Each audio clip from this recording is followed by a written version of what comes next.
O púlpito e a gritaria. Melhor seria, se não fosse preciso, estar gravando este áudio. Mas se faz necessário, na medida em que diariamente se faz uma constatação de que a gritaria em cima do púlpito há muito já se tornou uma realidade que parece incontornável. O esforço do presbitério no combate a esse mal tem se revelado inexitoso. Esse mal que podemos chamar de síndrome do grito tem colocado a CCB em situação constrangedora. Eis que sujeita a multas pelo poder público em seu segmento, que se ocupa no meio ambiente, e de reclamações constantes de vizinhos que se transformam em inimigos da CCB. Em alguns lugares tem se registrado ocorrência de fatos revestidos de belicosidade. Nos anais da CCB já se anotaram fatos dessa natureza. Discussões exaltadas, pedradas, até a explosão de bombas dentro do templo. Já aconteceu por obra e arte de vizinhos descontentes. Muitas dessas ocorrências foram consequência da poluição sonora provocada pelas pregações altissonantes, estridentes, mais parecendo berros do que qualquer outra coisa. Pergunta-se: o que leva um pregador a gritar em cima do púlpito? Quais os verdadeiros motivos que os levam a agir assim? Não é difícil encontrar as respostas. Percebe-se nitidamente que algum pregador convence-se de que para ficar famoso como pregador, ele tem que gritar. Percebe-se ainda que algum pregador tem uma grande facilidade para imitar outros pregadores, não apenas no estilo da pregação, como no volume da voz empregada para o desempenho do seu mister. Sem dúvida, é um comportamento que denota imaturidade. Felizmente não são todos os pregadores que agem assim. Interessante, porque não imitam aqueles que em cima do púlpito e até fora dele mantêm uma postura de elegância, mansidão e educação na comunicação. Não gritam, não pulam, não dão murros na tribuna, não dão tapas na parede. Nunca vi gritaria na pregação nos cultos do Brás. A postura elegante é uma tônica ali. Ninguém sai da congregação com os ouvidos zumbindo por motivo de gritaria. Ao presbitério incumbe, sem tréguas, a tarefa de consertar esses gravíssimos defeitos. A gritaria no púlpito é uma afronta à palavra de Deus e também uma agressão à saúde da Irmandade e do próprio pregador. Tem vários já que estão com problemas nas cordas vocais. É sem dúvida um defeito que depõe contra a imagem da CCB, perante as outras denominações religiosas, perante as pessoas que não são domésticas da fé e também daquelas que o são. É sabido que no meio da Irmandade há aqueles que gostam da pregação gritada. Até preferem ir congregar onde sabe que ali o pregador expõe a palavra com estridência, vociferando com todo o fôlego. Muitos gostam, mas é sabido que essa postura não agrada a Deus. A gritaria afronta a palavra de Deus. Como já foi dito com efeito, atendemos para as seguintes colocações. Paulo admoestou os Efésios: toda amargura e ira e cólera e gritaria e blasfêmia e toda malícia sejam tirados dentre vós. Paulo ali falou de muitos comportamentos inadequados que deviam ser tirados do meio da igreja de Éfeso.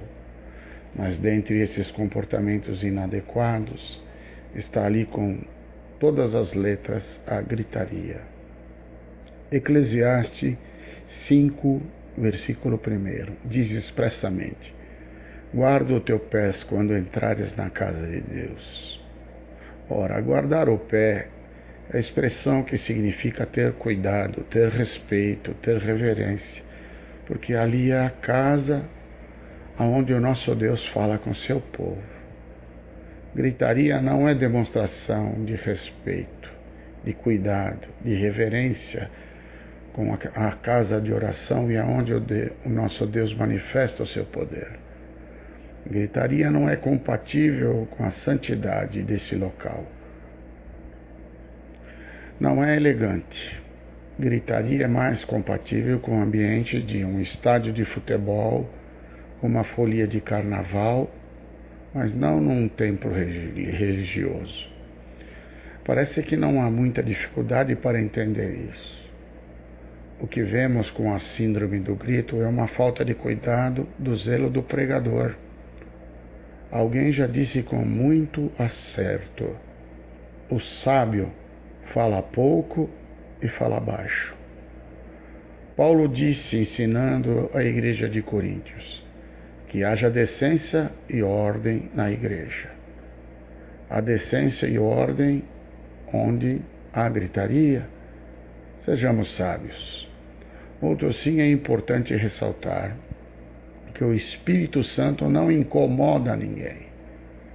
Não devemos dar motivo para que os vizinhos reclamem do barulho produzido no interior das congregações.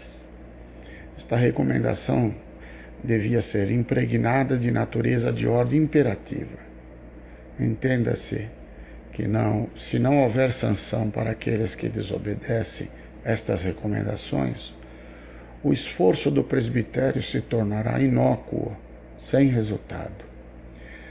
Tenha-se na devida consideração que o barulho no templo, em razão de gritaria no púlpito, tem grande potencialidade maléfica para a saúde da irmandade presente e para o próprio pregador.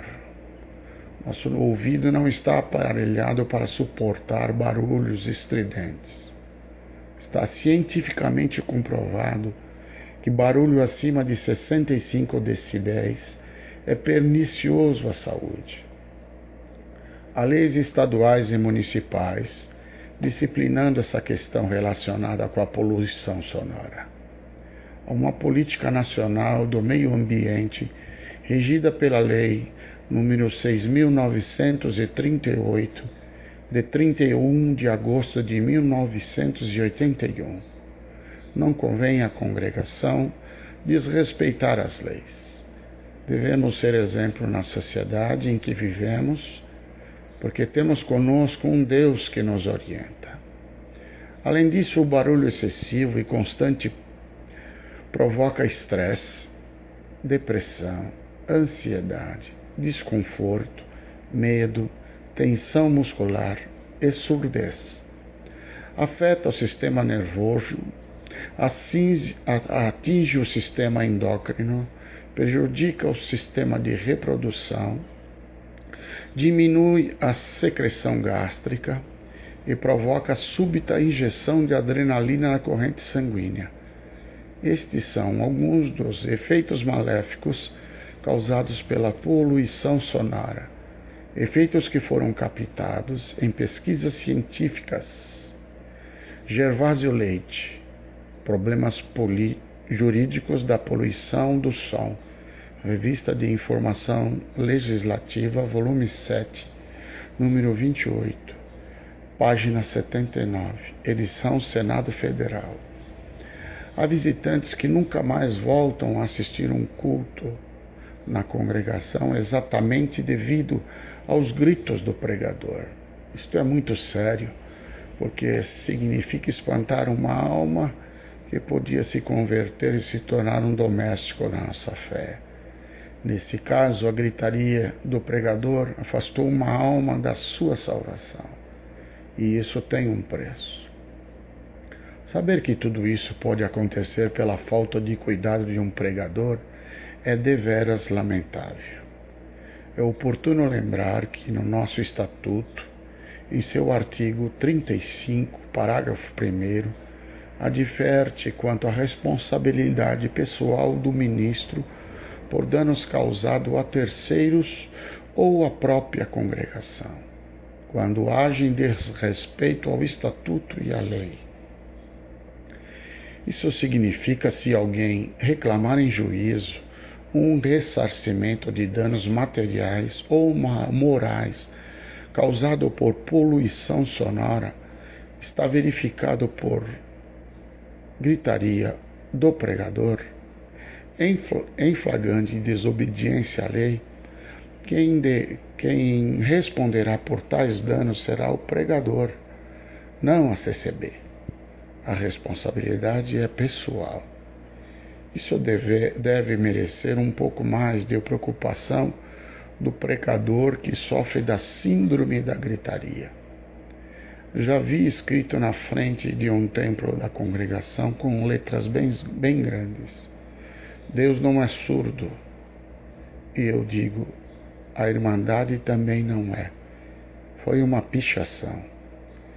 Quem escreveu aquelas palavras deve ter sido um vizinho que se achou incomodado pelos gritos do pregador e pelo barulho produzido no interior daquele templo. Será que isso sugere alguma coisa? Só para lembrar, o Espírito Santo não incomoda ninguém.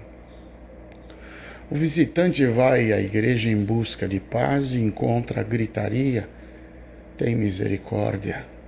Será que ele vai voltar? Importa lembrar que Jesus não nos deixou exemplo de gritaria, e ele pregava para multidões. Ele não usava microfone nem alto-falante. A Bíblia tem toda espécie de remédios e antídotos, basta ler. Vemos em 1 Reis, capítulo 19, do versículo 11 ao 12, uma demonstração de que Deus não está no barulho. A voz do Senhor, falando com o profeta Elias, não estava no forte vento, não estava no terremoto, nem no fogo que apareceu, mas se fez presente por uma voz mansa, suave e delicada. Esta passagem é muito forte para ingressar nestas considerações. A propósito do barulho que se faz, quem tem ouvidos, ouça o que o Espírito diz à igreja. Ouça e obedeça. O barulho durante os serviços sacros, até em busca de dons, como um exemplo, chega a ser considerado como uso nocivo da propriedade, por não respeitar as leis do silêncio e por não evitar o desconforto dos vizinhos. Diz a lei civil no artigo 1277.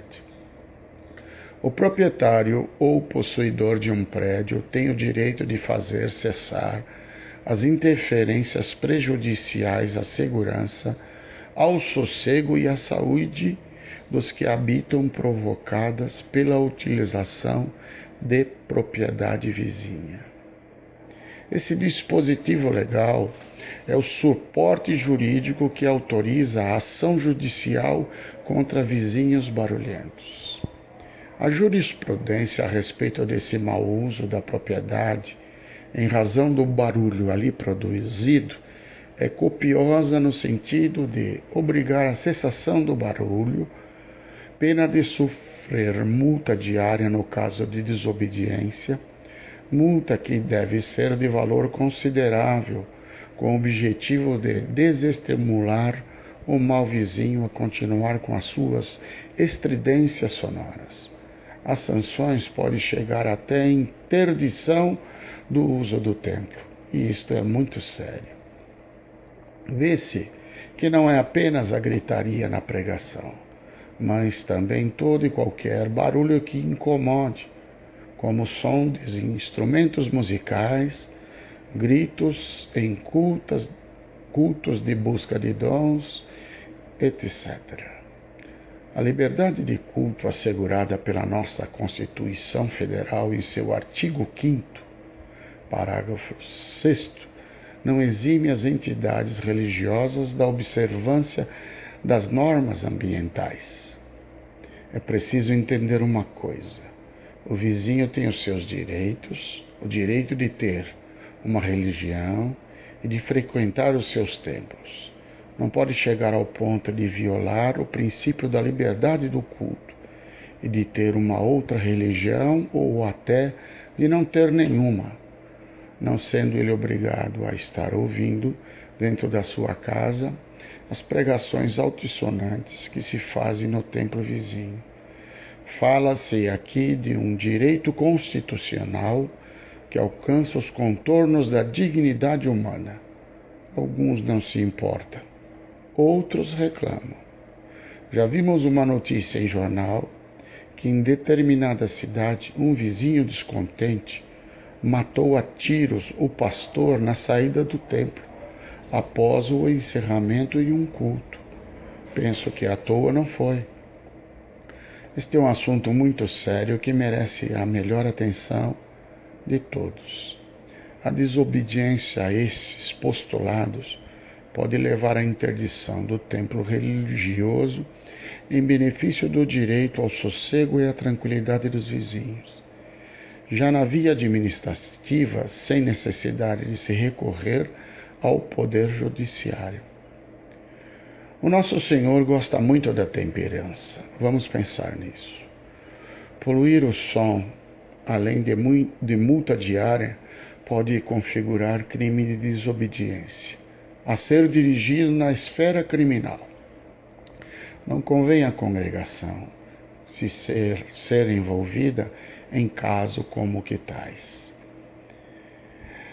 É que na dicção da Lei 9.605/98, em seu artigo 54, causar poluição sonora ou de qualquer natureza em níveis que possam resultar em danos à saúde humana é crime punido com pena de reclusão de 1 a 4 anos. Se na congregação está aquele povo a que Deus se referiu, pequenino e de boas obras, este povo não pode decepcionar o nosso grande Deus, dando motivos para que surjam reclamações por mau comportamento. Isto é impensável, isto é inconcebível. Já se falou muito nisso.